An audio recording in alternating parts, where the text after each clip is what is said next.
words altogether with people in London. In Bologna, we are locked down more than ever. It's getting worse and worse. Oh. Yeah. All right. So at the end of tonight's meeting, there'll be more time for everyone to briefly, if they wish, or maybe not so briefly, mention their projects and invite others to participate. And now I'd like to introduce Cassie Thornton here. And I'm trying to avoid long introductions that'll make people seem too intimidating to discuss with. So I'll just quote part of her book, The Hologram, where she sums herself up well. My name is Cassie and I'm an artist. That is partially why the hologram is identified as art rather than a health project or a social science project.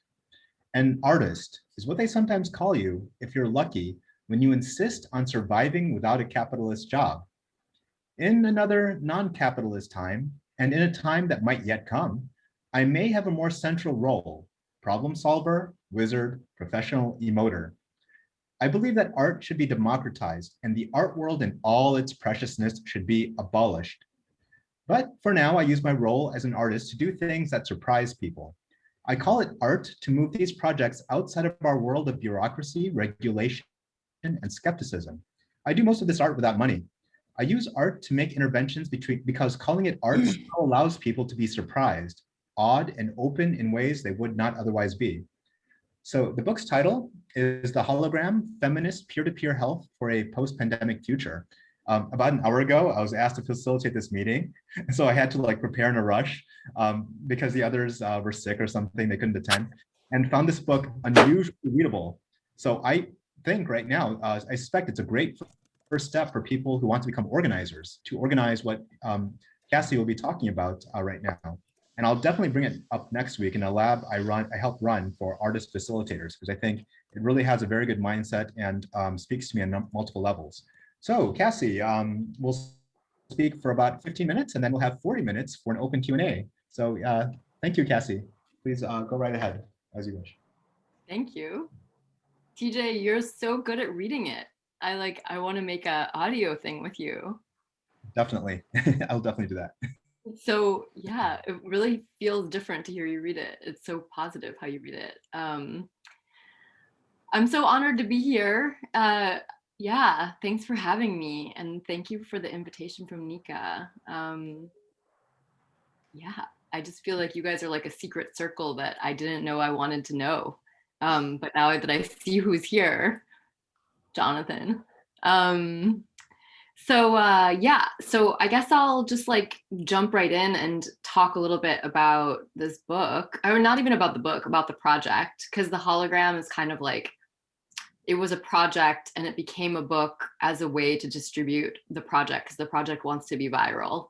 And so, yeah, and right now I'm calling from Canada, this little horrible city called Thunder Bay that's about 6 hours north of Minneapolis, right on the north shore of Lake Superior.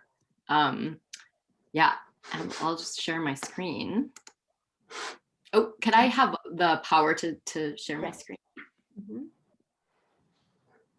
The Zoom powers. Now you do, I believe. I got it. Okay.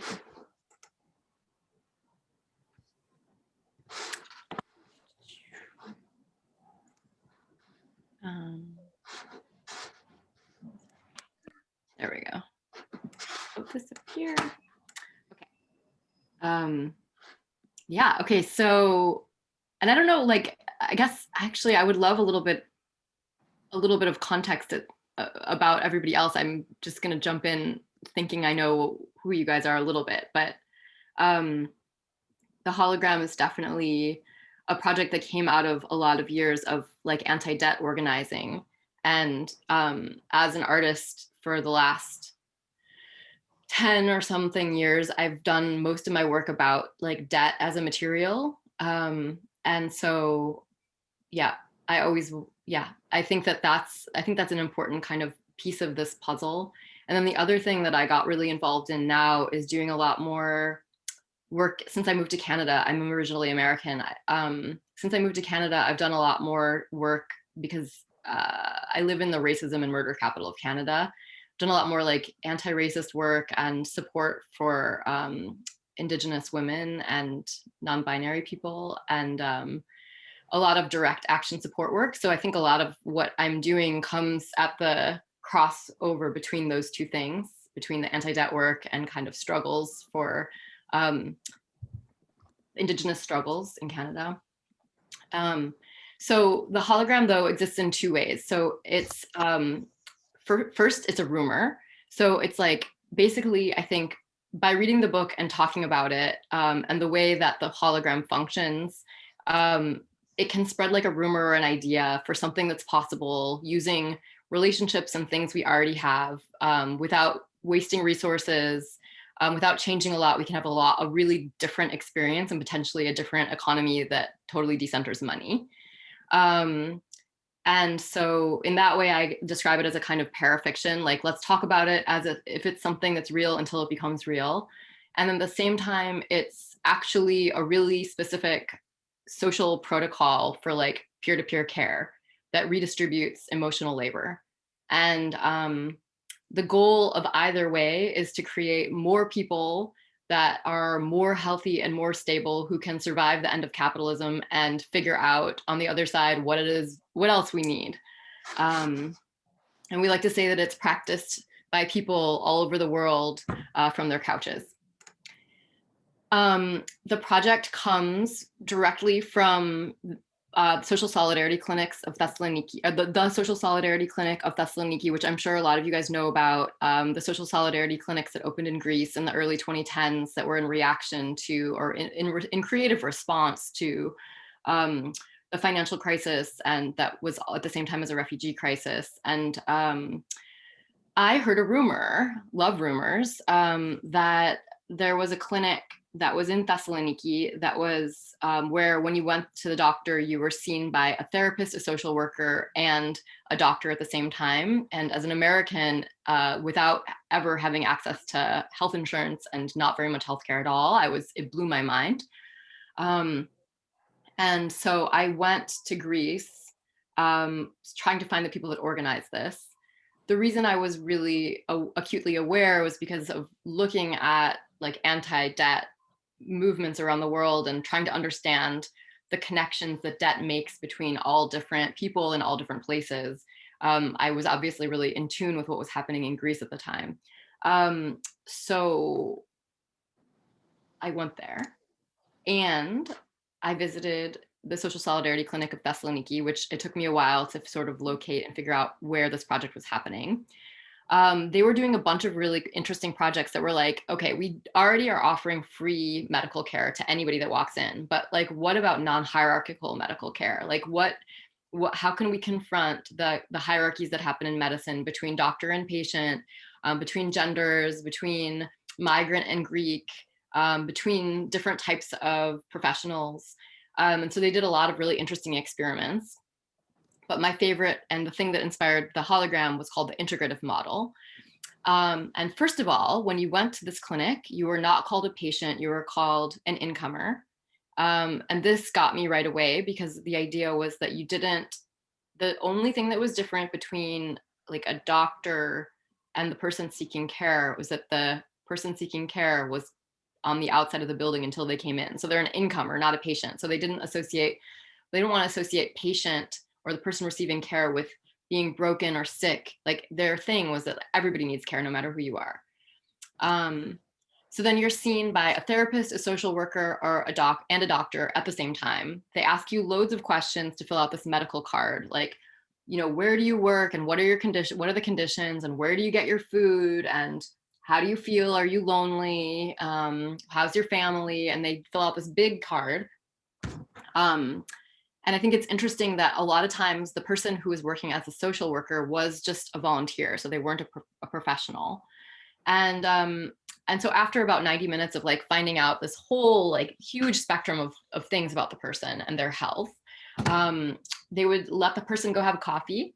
The person would get a physical exam from the doctor, and then they come back and the doctors would say, hey, okay, so like what would it take for you to be healthy for the next year. And they would really try to get the incomer to say what they needed and how the doctors could support them, which is so different than how we usually experience all kinds of like professional care, from therapy to biomedicine. Like, so they were really trying to get the incomer to say like what it is that they need. And I am very lucky to have been put in contact with this person that helped instigate this project named Froso Morelli.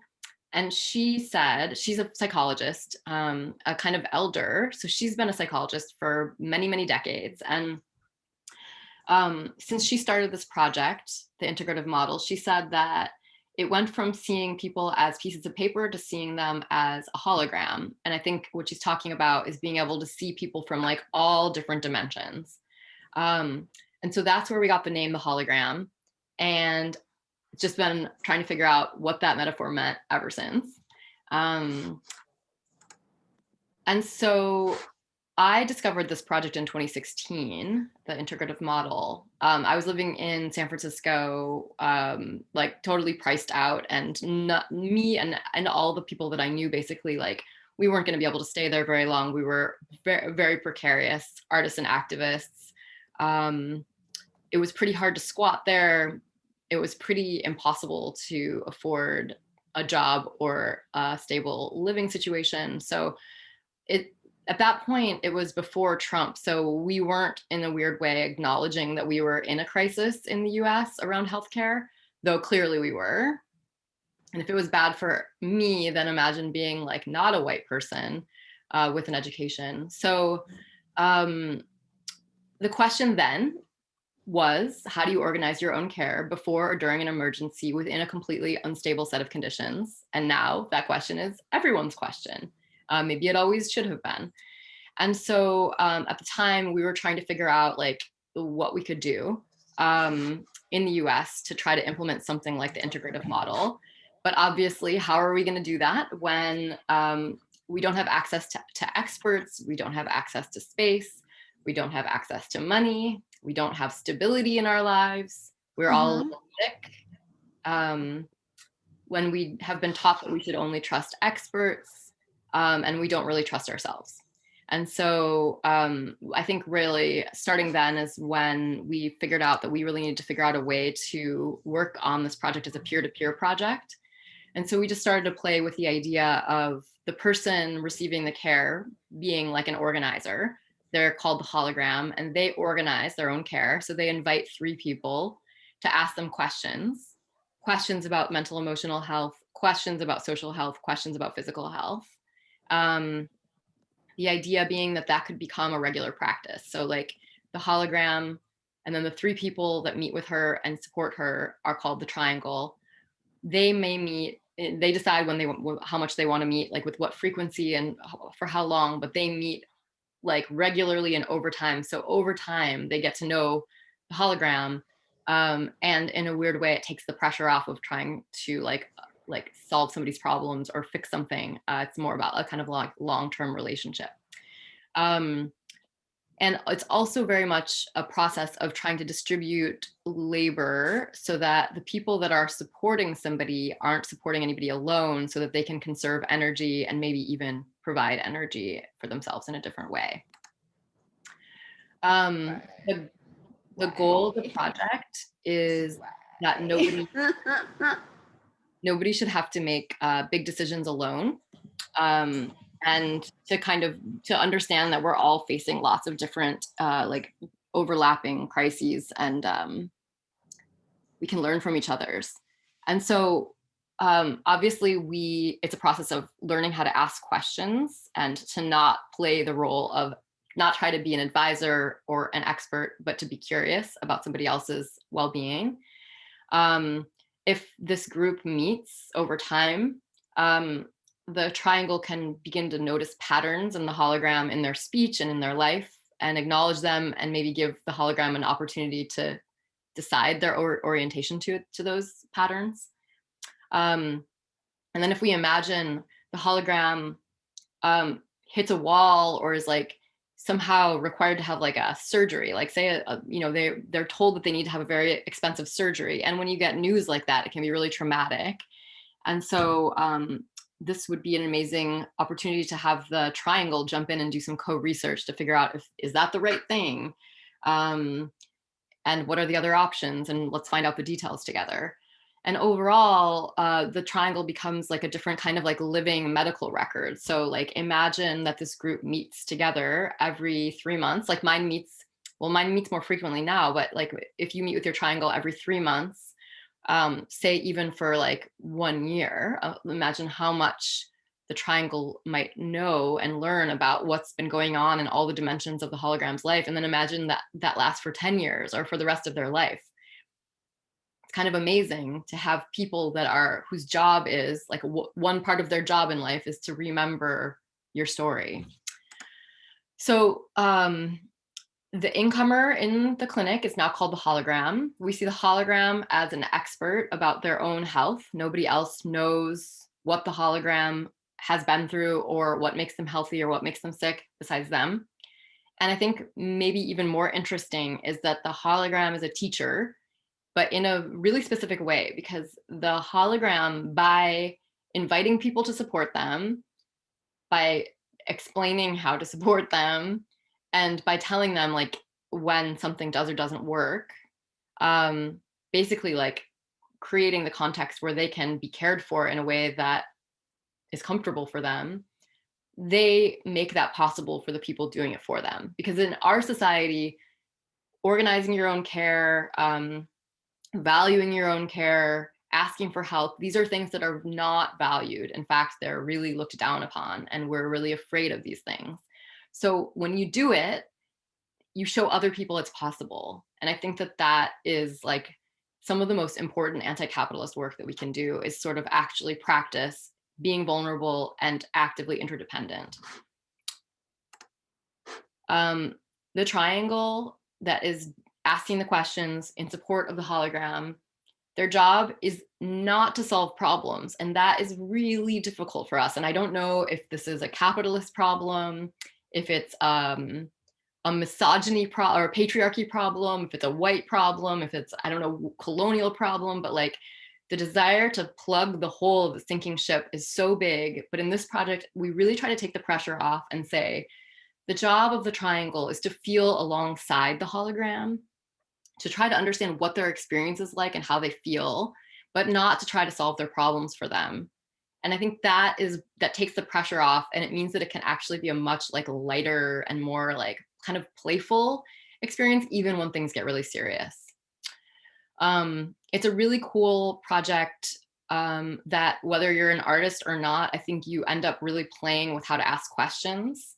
So not every question elicits a response, and it takes a while to understand how to like activate somebody so that they can actually respond to you. So the question asking process becomes really exciting and creative, and it takes time to figure out how to do it well.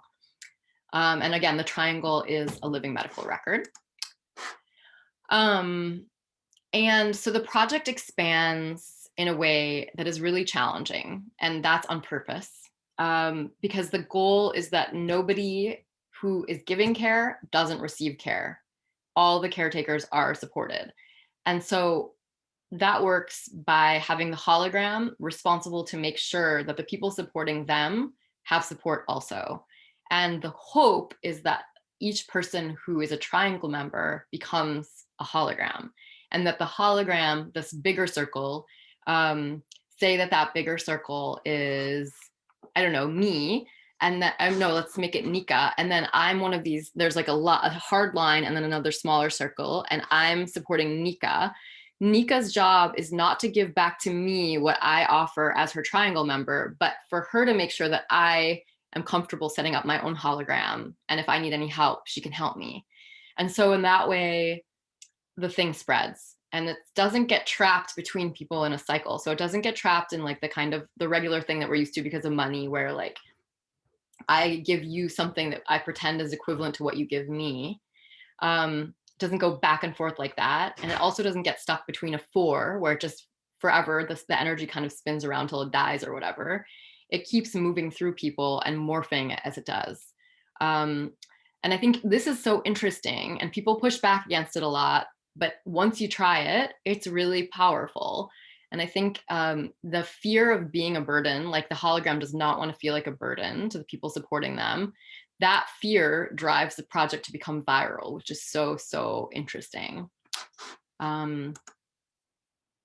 So the other job of the hologram is to be to be a triangle member for somebody else. So she's receiving care from somebody, that's great.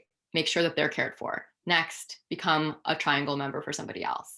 And that transformation, like not everybody starts out as a hologram, some people start out as a triangle, but the transformation to believing that you can actually support somebody else can be really medicinal in itself.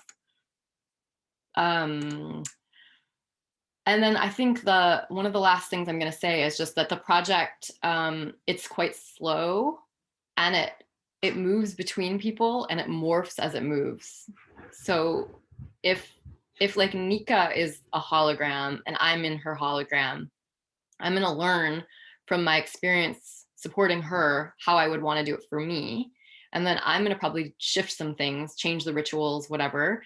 The next people that do it, or the people that support me, are going to do it differently. And so eventually the hologram can just disappear into sociality. It can just be a tool that people use and know about and doesn't have to be centralized.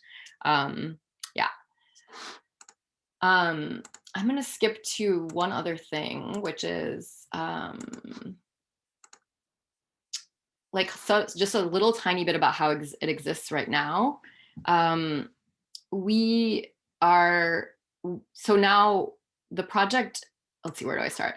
The project has existed like on paper as a theory since 2016 or so, but then starting in the pandemic, kind of by coincidence, it became a course. Wasn't meant for the pandemic, but came at the right time. So we've taught 3 online courses for people that have basically wanted to practice the hologram. And like we talk about some of the proposals in the book about our relationship to time and trust and patterns and stuff. And we kind of imbue the practice with an anti-capitalist, anti-racist politics.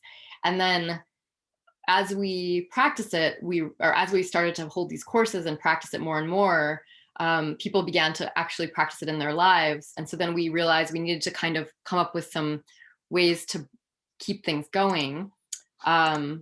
So we ended up forming something called the Community of Practice, which is, I think, probably the most exciting part of the project, because this is where it goes from being a kind of personal practice or a practice that happens in different communities to actually being more of like almost like a social movement and a laboratory. And I hope that this kind of grows and becomes a bigger part of the project. But so, you might be like, there's people that are practicing this in like Australia and Singapore and rural Oregon and Greece and wherever they are. And like, it can start to feel like, this is like, it's a therapeutic practice. It's interesting. It's helping me. It's not therapy, but it feels like it's a transformative practice, and that's great.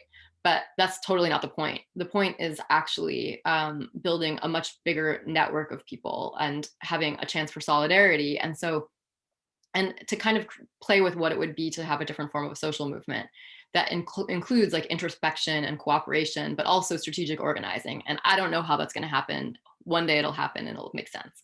But right now we have this community of practice, which is where all the people that have taken a course or that are practicing the hologram in their lives are invited to come to a monthly online discussion where we have a kind of cool way of facilitating a pretty great conversation about the hologram practice that kind of circles into lots of different things. So we learn a lot about what's happening in the world with the practice. And then there's a really active Telegram group where everybody that we know that's practicing it is just sharing resources and talking about and organizing holograms. And it's very cool. And so I think hopefully this part of the project expands. And the last thing I want to say about it is that we have a pretty big group of people now, like organizing the project, facilitating different kinds of online stuff. And one of those things is like a 2-hour online ritual where you can have a facilitator help you and 3 of your friends go through a hologram conversation. And it's, at this point, because we've been doing it for a year, it's quite a timed, like clean, clear ritual. It's quite fun, usually pretty transformative. And it's now we have it down. So it's actually like 10 facilitators and a lot of capacity to do it for a lot of people. And so we are not offering them publicly until April 15th, just because we needed a break. But we've been trying to play with different forms for like how to make the form of the experience much more accessible to people, which has been exciting and a lot of learning. I think that might be, maybe I'm going to leave it there. Let me make sure that there's nothing else. I mean, maybe you guys would like this. I'm not sure. Yeah, I mean, I think that it's good to say these things. And then I'll be quiet for a second. Like, so I think, you know, this is definitely a project about creating like the possibility for more people to participate in anti-capitalist struggle. Like if they're healthy and stable, they can do that. It's definitely not a project about like helping governments replace social services that should exist and be available to all people. The project is totally taking for granted that we are a cooperative species and we just need spaces where we can practice it.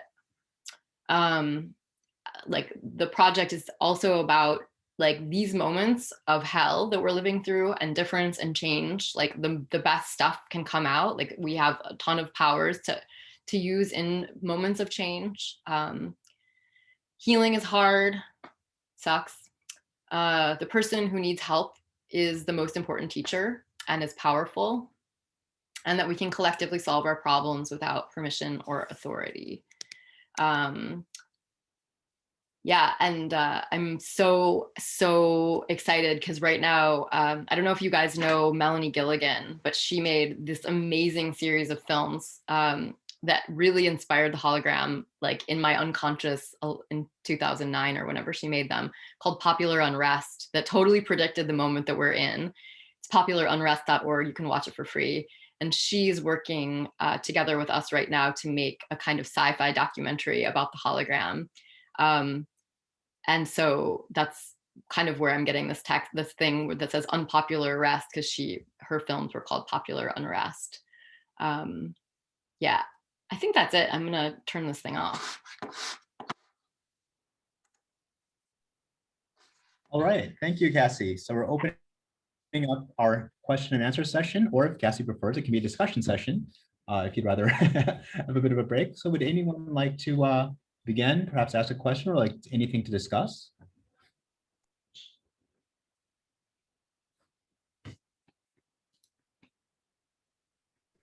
May I? Please go ahead. Yeah, first of all, I want to say it's amazing. It's just unbelievable. And thank you for coming. So I would just suggest after other people ask questions, maybe we can come back to the original proposal of Yash and start to discuss practicalities of how we can make a room in the Museum of Care that's will kind of take over the practice. And I'm just like was listening to Cassie and thinking, oh, who would be three people that I will ask to be, and how would I help them? So I was just immediately mapping this social landscape. So that's yeah. And my question is, yeah, I understand that it's very important not to replace services that government have to provide with self-help. And I know that about Russia, because in Russia, everybody is into fundraising to send people to treat cancer and so on abroad, instead of lobbying the government to buy, to build clinics and to treat cancer patients and so on in Russia. But still, like, do you see any technology that could be part of all the, social design, not necessarily technology as a machine or, medication, but some technology like, Social technology. yeah, like yoga or whatever, like, like physical exercise or how would you, something that would go through everything and recommend it to everybody, or like trying to spread through the social network. I was wondering, I mean, there's this project in the UK called Talk for Health, and it's totally packaged like some neoliberal kind of like weird therapy thing, but it's actually quite radical. And that's been the thing that I've looked to when I've thought like, well, wow, like if maybe it is possible to like be funded or like spread through government systems in a way that's not really like compromising in a horrible way. So Talk for Health is like, it's called like therapy without therapists. And it's just like kind of people get trained. It's kind of a pyramid scheme, but at like a without money, people get trained to be able to like host group talk sessions, and then strangers are invited to gather like in cafes or libraries or whatever.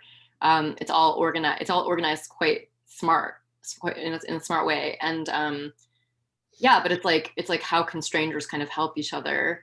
And the whole project is like, it's quite cool, but the way it looks, you'd never expect that it was actually kind of like an anarchist project. And so I think it would be interesting to see. I mean, I was thinking in my, well, not probably in my city, but I mean, we've talked to different people like doctors and people that work in healthcare about what it would mean to have the hologram instituted as like something that could happen like before, during, and after medical intervention. And that I could see being integrated into some sort of a medical system maybe. What I'm really interested in would be for decarceration. Like if there would be a way to help people transition from institutions to the outside in a way that was really like long lasting. So like a person that finds out they're going to be given early release or something, like they're like led through how to like select 3 people and then have 3 people that they start to talk to while they're still inside. They go through the transition with them and they still have them afterwards. And all the 3 people giving support also have support. That would be my biggest dream for if it could get integrated into some sort of like larger government system or something. But yeah, otherwise I just feel like we're working on trying to figure out how to make it like so accessible and easy so that especially after the pandemic, it's available, especially to like professional healthcare workers and people that are sort of coming back from whatever sort of deadening situation that they've been in. I don't know if that answered your question. Yeah, it was very, very but yeah, I was just, you know, this website called Patient to Patient. It's yeah, it's like the people started to, it's a social network when the people voluntarily give up the information about what kind of drugs they're taking, how they affect them. It's a little Facebook. It's a bad, same things. It's a bad service because it belongs to the company and they're collecting data from different individuals. And now they have more data than any insurance company. You know, they're just very powerful because they can see for years, like this particular drug against cancer or against depression, how it's affected, you know, this group, younger, older, and so on and so forth, on the millions of people. So I was thinking if this hologram could become some kind of open source platform for that type of data mining, that would not be, you know, kind of Not be evil. Raped by the companies.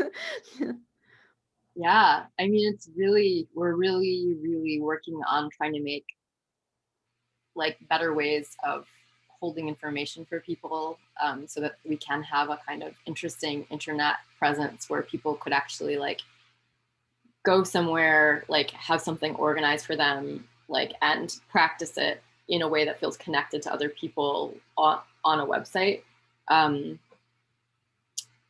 But yeah, I mean, I think one possibility of the hologram is collecting research for the people that use it, like, and being able to cross-reference things that are happening like by location. Like if everybody in my city all was doing the hologram and we could somehow see patterns, it would be really interesting. And it would be really interesting. Like if everybody's got like the same problem with their teeth and it's obviously the water, it's like a really great platform to help people organize. But I don't know, I mean, I think there's just a lot of we have a long way to go before we can figure out how to deal with data and trust in that way so that could happen. But that would be so amazing. Okay, it looks like Yash, Tanya, and Simona wanted to talk. So Yash. Yeah, thanks a lot, TJ. And thanks, Cassie, for the talk. It's great to understand more about the concept, I think one point I was wondering about is just, you mentioned the dynamics of like the broader communities of care.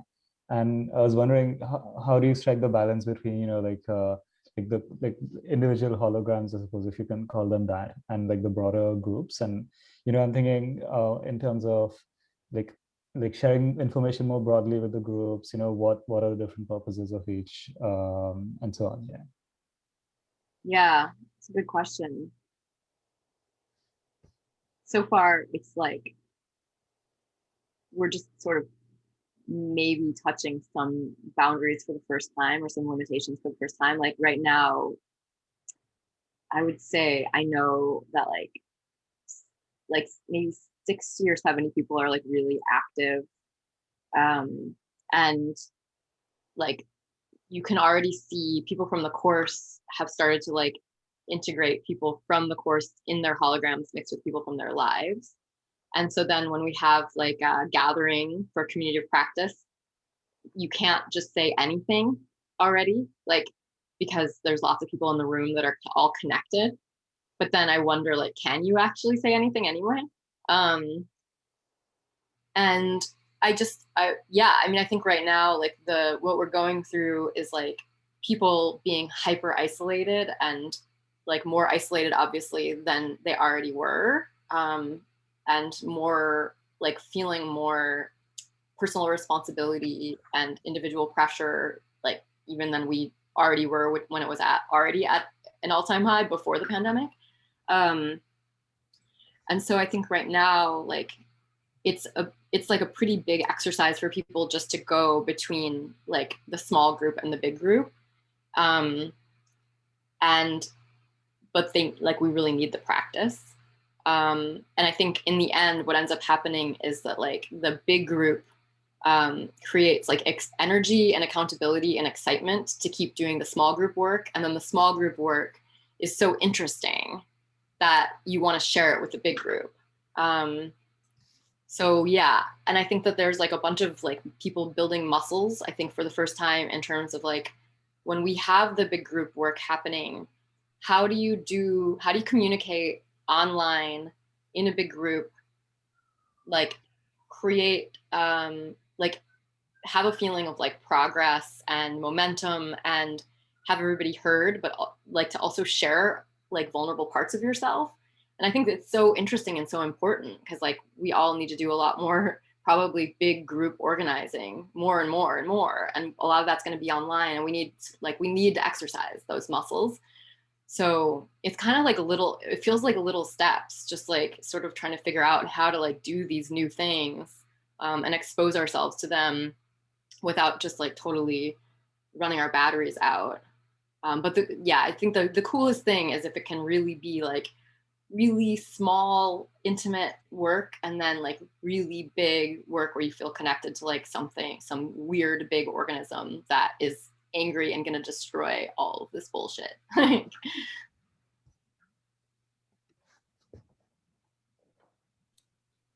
Tanya, were you wanting to say anything? Yeah. Wow, Cassie, so cool. I feel a little bit emotional because I am such a product of our medical system in the United States, or not a product of the medical system, sort of, because I am an artist. I did not have health insurance. I had a car accident. I had like $200,000 worth of debt. And I think if I were in a different country, perhaps, or if the system was different, I would be a different person, because it's been 15 years and I'm just now starting to feel like I'm healing. And so much of what your model is what I had to kind of figure out on my own, but like self-advocate and like, because I got, went to a deep, dark, horrible place, I was able to get that kind of support through the system. So it was after the fact. It wasn't preventative. So I was able to get a social worker, a therapist, and a primary care physician, and but that was temporary. Anyway, what I'm just so like amazed that you were able to come up with this model and were able to incorporate all of your artistic sensibilities. Like I see choreography in this. I see the mirror neurons. I see so much of what I've learned through trauma too, is like the hierarchical sense of healing, of like going to an expert about like them telling me about my trauma did not help me. It wasn't until I started to talk to somebody else who went through a similar kind of trauma, or, anyway, I'm just like, my mind is blown, and I'm so excited about this, and I would love to help in any way possible. I also feel like because of all the, work I've done, I could be a good teacher. I could be helpful. So yeah, in Museum of Care, would love to help with that, or wherever I can be a triangle, a point in a triangle, whatever. So I'm excited. Thank you. Yeah, isn't it? It's so crazy what happens everywhere, but the US medical system is so crazy. Oh, I did have a question. Hmm? Oh, sorry. No, because I watched one of your lectures about debt, and I was wondering if, and it makes sense, but like, did all of your work around debt lead you to help form this model, like in terms of the shame part?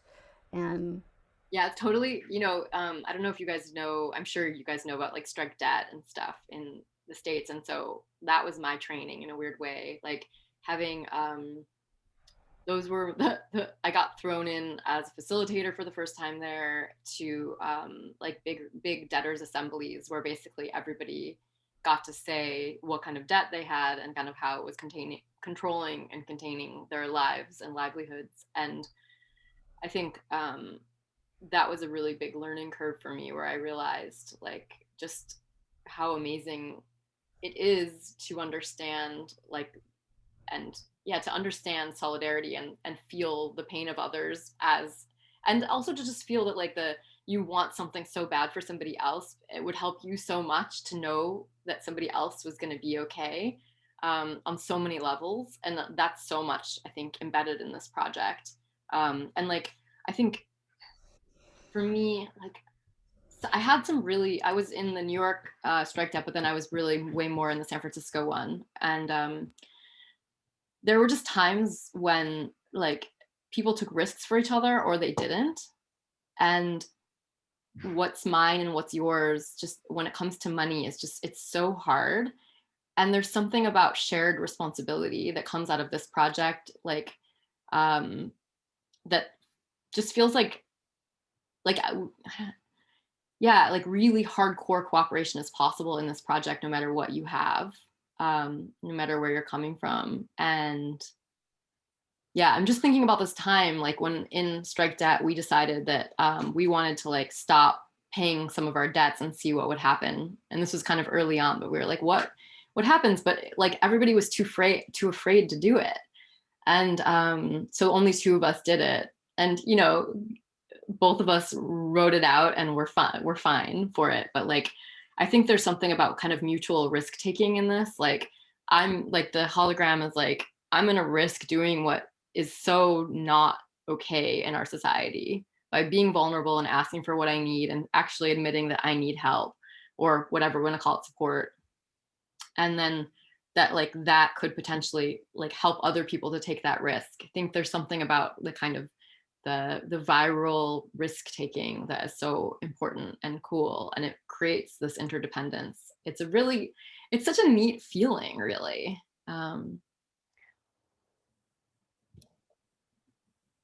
So I believe that Simona, Gabi, and then Amy wanted to say something. Yes. Oh, I work in the Italian national health system, and I strive all the time to defend the system from privatization, and also to make healthcare more cooperative. The model of a healthcare I and those like me try to push for is something we call slow medicine. That is the relationships and the social and economic context of the patient are the most important, and the patient is the teacher, is the one who knows about himself and his needs. So this comes very close and very easy to me, what you say. Nevertheless, besides this most important part of a cure, there is also a technological and part of it, and there is a huge amount of knowledge on the medical side of the relationship. And so my question is, how do you, which kind of cure is that you perform in hologram, and which is the role, if any, of meds, technology, knowledge, hard medicine? Yeah, in a way. It's such an important question, and I feel like I should always say this first, and I always forget. Yeah, many of my friends would not be alive without biomedicine. And it's really important to say that the hologram doesn't replace doctors and hospitals and medicine, but it goes underneath. Like, I think Tanya made a really good point. Like she got care when she needed it, but it was for a short term, and most of us can access like different forms of care for a moment here or there, depending on where we live and what we have access to, but like it's always spotty in a way. And so the hologram could be like a line that continues underneath always, in between the appointments. And in fact, I think the most useful thing has been for me trying to navigate a new medical system, because I moved to Canada and like had a bunch of health problems and needed to make some big decisions. I needed to actually like really self-advocate in a way that I never had before. And I needed people to be on the phone with me to tell me I wasn't crazy as I was pushing and asking and begging for what I needed. And I think that that's a really powerful part of the project, is like taking into account that like the medical system and doctors and pharmaceuticals, like we've, like humans have created amazing technology for healing, but it's not easy to access, it's buried. And so you really do need a team of people to help you get through it. And like what I've discovered in my hospital, which has its own problems related to like racism and poverty and stuff that are connected and different to other places, but is that like the hospital itself, it has technology, but I don't think it's a healing place. And I think that the healing happens after you leave, before you go and after you leave, and the hologram could help you with those things.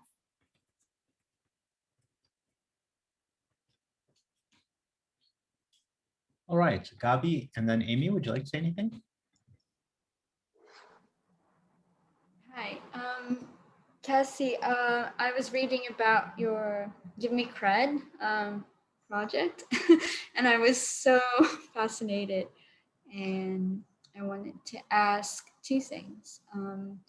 One is, I only know these two projects that you have, and if there are others, like in the past or in the future, that you could share with us. Mm-hmm. And the other question is there, could you make examples or like case studies of good uses of hologram? Because still not very clear to me. Yeah, totally. Let's see. Give Me Cred was a project which was about giving creating alternative credit reports for people in specifically in San Francisco who were being displaced because of all the people that were coming to work for the tech industry. And so these people were coming, getting high paid jobs, some of them straight out of college, perfect credit scores, no criminal record, like whatever. They were just like walking in and just paying rent in cash and stuff. And so like tons of people fled San Francisco in the years that I was living there. And what we realized was that like a lot of people, the landlords were using credit scores as an excuse to be racist or basically just to deny housing to people they want to deny housing to.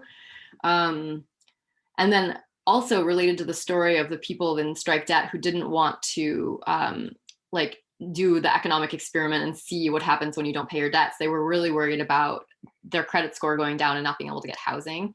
So altogether, I was just trying to figure out ways to kind of play with that. And so I made an alternative credit report project where I posted in libraries and on Craigslist, like if you've got bad credit, let me make you an alternative auxiliary credit report. And so I would like interview people, they'd bring their resume and their traditional credit score. And I would make this alternative document that was like, this is why this person is amazing. These are the things they survived. These are their skills. And this is why you have to give them an apartment. And then I gave them references of different like kind of people that had jobs, like notable jobs in San Francisco I asked them to be references at the bottom. And it helped people, but I think it helped people not necessarily because of the piece of paper, but because somebody talked to them about what they had survived financially, and they left our conversation feeling like they deserved a house.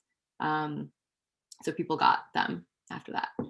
And then other projects, I mean, you know, I've been a full-time artist for a long time, just doing the weirdest shit.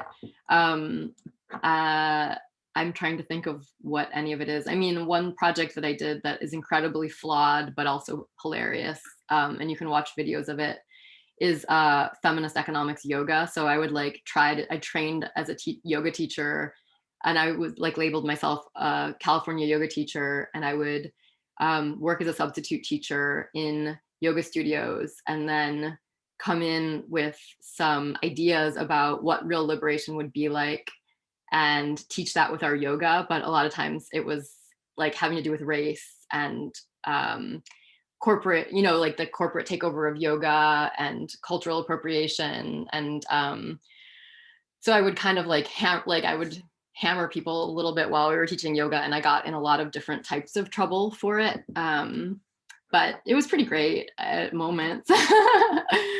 And there's some very funny videos online. But yeah, my website is feministeconomicsdepartment.com for my older work, and I've done a lot of stuff. And in terms of hardcore, like actual examples of the hologram, I mean, I think the best use of it is in people's everyday life. So like, if you just sort of like invited 3 friends and you had like signed up for one of these things that I was talking about, which we call a minimum viable hologram, like a 2-hour online facilitated session, like me or somebody else would basically walk you through a system, or like not a system, we would walk you through 2 hours of like trying to get sort of on the same page together, have a pretty thorough conversation, where the 3 people ask you a bunch of questions. And then at the end of the conversation, like often people are like, do you want to keep doing this? This was kind of amazing. And it just starts from there. So it's not like necessarily always such an interesting conceptual thing. It's more just like what regular people are trying out and doing. And then like, I don't know, in a lot of cases, like it's pretty interesting. A lot of people, it spreads, right? So like a lot of people I know now who started doing it, like their triangles also are holograms. So you end up surrounded by people that kind of have some support, and it changes culture a little bit. It changes like what people talk about and stuff, because you don't have to, if you have some of your stuff talked through, you don't have to talk about it. You can talk about something else. I don't know. Yeah. All right, Amy, would you like to speak?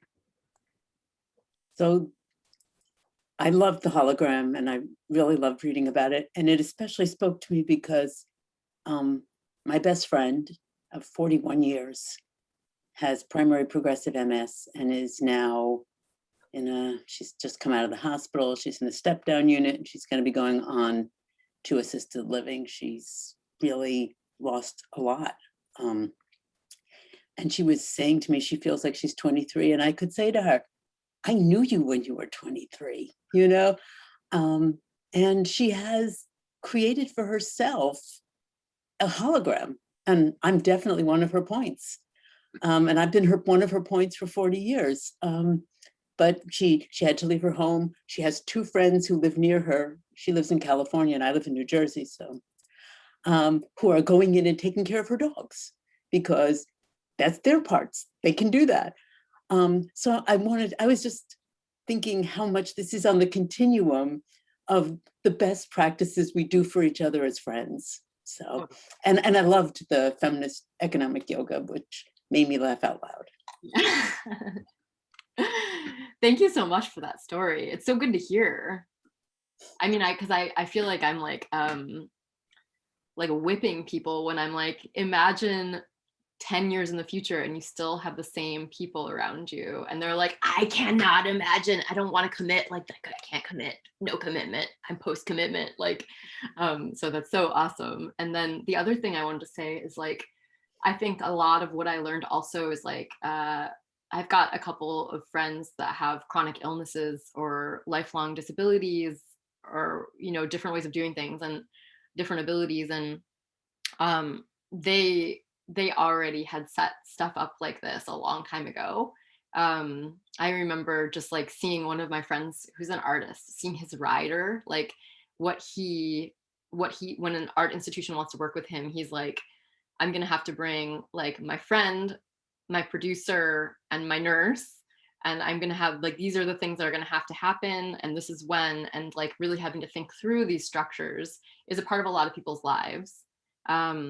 But if you have always thought of yourself as healthy, then you didn't organize that. And so I guess maybe this is us trying to catch up a little bit. All right, is there anyone else who would like to speak? Yash, did you raise your hand? You're muted. Oh, yeah, so I just had one other question, just similar to, I think, what you mentioned, Cassie, about like the patient being like less of a patient and more of an incomer, where it's like the person whose hologram is being made is the active organizer, like they're the expert. And I was curious because I think in like everyday life, it seems like when you do that kind of stuff, where like you're the one who's sort of actively like trying to get things done, advocating for yourself and so forth, it can end up being pretty tiring, but it seems like within the hologram, it becomes like a pretty pleasurable or like fun thing to do, So just wondering if you've seen those changes happen in people or how people have responded to that, Totally. Well, there's also like, it's such a good question because I think, so it's a lot of work to be the hologram, especially at first. So you invite people and then you're going to put them through something that you might not even understand that well. And then and it's like for you and about you. And so there's some like weird hoops to jump through. And I think like what I realized is that when I actually got sick, it's happened to a bunch of people I know actually, when we kind of like stopped feeling well, didn't have energy because we were sick or going through something hard, it was really hard to call people together.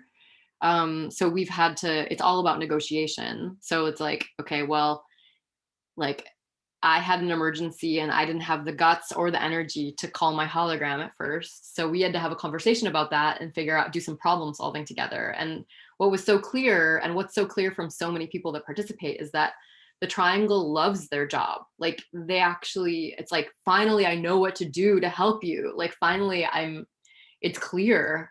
And so like, all it took in my situation was to have a conversation like, what's the word? Like when we've got a Telegram chat, when I really need to see everybody, but I don't have the energy to organize it, what do I say? Octopus, obviously. And so it's just a matter though of like sort of having to go through some stuff like that and set some stuff up where it's like when different things come up, how are we going to deal with them? And so the other thing that happens is that like you end up with like a ritual. So mine happens online. Not everybody does it online, but like we meet and we know what to do now. So we meet, we like say hello, we do this like little thing called the stuff dance from social presencing theater. So there's a tiny somatic thing that's like very communicative and efficient for like making a good space.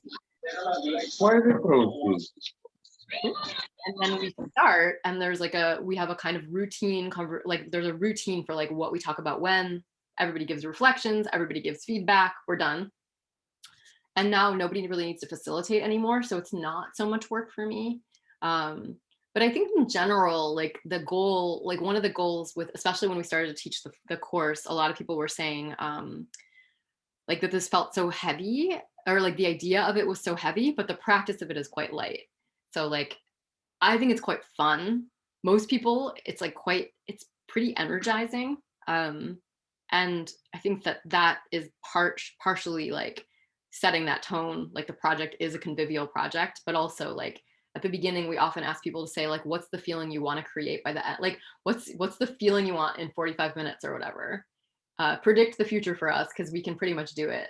And so, yeah, I think you can create energy if you want to.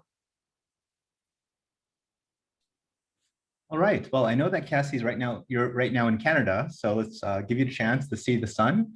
So if there's anyone who'd like to make any announcements, I believe Nika has one, and anyone else who might like to announce a project that they might like to have participants, please go ahead. Okay, yeah, first I want to say, Cassie, thank you so much for coming, and I hope we can do a room of hologram in the Museum of Care. Yash, yeah. Yeah, and so maybe we come back later with the details of how to arrange that and so on and so forth, and start to figure out how to form these triangles inside Museum of Care or outside or whatever. Yeah, but my announcement is about something else. So next week is 150 years of Paris Commune, and in the same time it's a birthday of TJ, and it's on Thursday. So we were thinking to propose to move our assembly, our sacred assemblies, from Friday to Thursday, starting from the next week for a time being, because it's summertime and it's sun and people are going out in the weekends in any case. And some of my friends were complaining about Shabbat, actually, who's like having the dinners on Friday. Yeah, but then I don't know if anybody would be attached to Friday instead of Thursday, or everybody agreed to move our assemblies.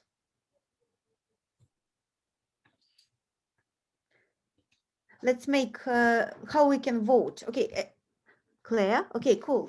So if people agree, they do like that, and if they disagree, they put stop. Okay, looks like agreement. So we see each other on Thursday, and if you have ideas about how to celebrate and how to have a party, like please discuss it on the mailing list. We will have John Jordan to make 15 minutes event about artists in the Paris Commune, because that's the big deal in the Paris Commune, being an artist. That's my announcement. Okay, great. Does anyone else have an announcement? And again, I would like to thank Cassie as an organizer, direct action organizer. It's just rocked so much listening to Cassie and learning about Cassie. I'm so glad that people got sick so I could facilitate. So yes, does anyone else have an announcement, please? Jonathan Harris, would you like to go? Oh yeah, I also wanted just to say hi to Cassie, and it's so lovely to see you and listen to all that. I did have a comment on the thing. I won't ramble on about it, but I just was really interested about the hierarchy and the use of, I've been thinking a bit about knowledge and power recently. And I love the fact that you're talking about like ritual and initiation I love the secret word of octopus. That's really cool. And the way that it sort of collapses that hierarchy, and the patient and the healer become the same sort of thing. So it's really cool. My thing is, which Cassie's come to before, and she was amazing. Did an amazing ritual. So it's a bit far off, so I won't ramble on. But Church of Bern is in June, and also I've been talking to Nika about possibly. I don't know if I'm supposed to say anything, but possibly about doing something. Yeah. So it's like, so the idea is, you know, Nika's got this amazing Fight Club idea. It's a kid day too. It's our both, yeah. Yeah. So, yeah. So like, obviously, with burning money, the people always are like, you know, why don't you give to charity? So that was kind of one idea. I did say to Nika I wouldn't do it because I'm not really don't really like confrontation. But when Cassie came last time, she had like a crew of balaclavaed feminists who kind of invaded the space, and it was really amazing. So I did think if I did it in a balaclava and people didn't know it was me, maybe I could defend. I could sort of make the fight for money burning against charity. I mean, they would know it was me, obviously, but I would feel okay about it. But thanks so much. Yeah, so June for all that. But you know, yeah, I think we should definitely invite maybe Cassie if she would join for the Fighting Club project. And it's Claire here who proposed in the last discussion this absolutely cool idea of balaclava, transparent balaclava with printed out historical characters. So maybe she should, hey, talk about that. And yeah, so I was actually already thinking how, like, if Cassie will be in the Fighting Club, if she would agree to, who she will be fighting against, who should be this historical character or whoever, who would be like, you know, be the challenge. Somebody professional medicine who wants us all to be like, you know, to hook up, like all our organs belongs to this entity. So what would it be? Margaret Thatcher. Claire, how would you imagine the design, like costumes for Margaret Thatcher against Cassie? Yeah, so anything's possible. Yeah, anything's possible. So would you like, yeah, probably you will be the great Margaret Thatcher actually. The thing I was interested in as well, though, was we were talking about having a voice, like having microphones that could change someone's voice to like a deep fake in real time. Because if you were dressed up and wearing like a balaclava with the face on, you also sounded like them, it would be really fabulous. I thought you could you could argue in a way that that would make them spin in their grave if you wanted. My idea was to get a radical economist to sound like Rupert Murdoch, but still to argue his own ideas. Anyway, yeah, have some fun. And it was Steve Batchelor's idea to start everything with the fight of Hobbes against David, obviously. So that could like lead the whole other fights. All right, any announcements left? Anyone would like to announce anything like a project? All right. Something. There you go. Excellent.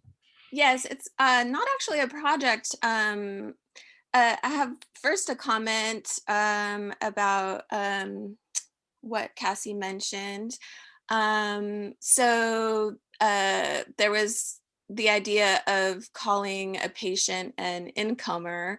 And I just wanted to throw out also that, especially in Western culture, we think of patients as consumers because the healthcare system is very much capitalist. So just wanted to, throw out that idea. But then separately, I wanted to thank Nika for mentioning something in our email group many weeks ago, which is the Ethics and Politics of Care reading group that started with the Institute for Philosophy and Social Theory. And it just started just this last Tuesday, and it's really wonderful.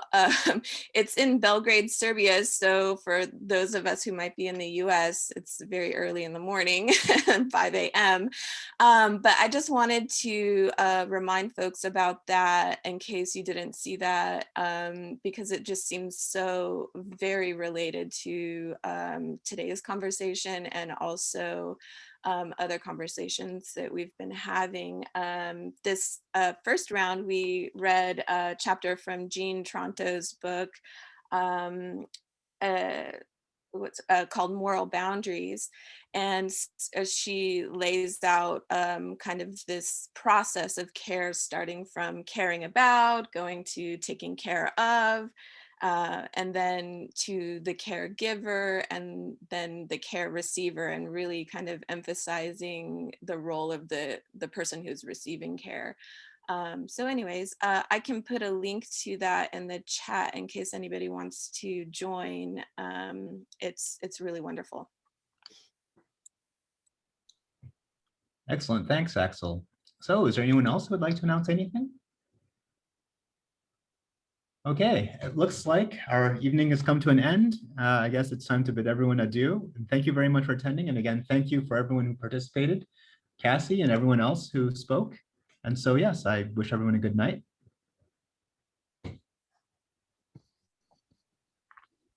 Hang the rich. Yes, indeed. Thank you, everyone. Thank you very much. It was amazing.